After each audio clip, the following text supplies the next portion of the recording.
नमस्कार, आपल्या KSP किचनमध्ये आपलं स्वागत आहे। तर आज आपण करणार आहोत मेंदूवड। मेंदूवड्यासाठी उडदाची डाळ, तांदूळ हे स्वच्छ धुवून भिजत टाकायचा।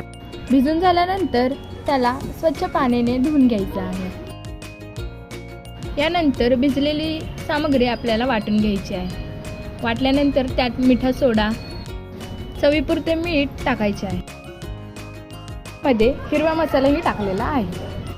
लसूण, जिरं, कोथिंबीर, मिरची वाटून घ्यायची आहे।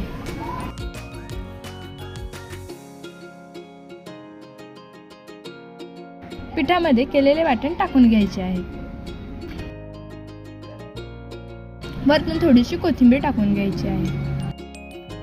कोथिंबीर टाकल्यानंतर मिक्स करून घ्यायचे आहे। मिक्सिंग केल्यानंतर आपण मेंदूवडे तयार करूयात। तेल गरम झाल्यानंतर त्यात आपण मेंदूवडे सोडून घेऊयात। मेंदूवडे लाल होईपर्यंत तळून घ्या।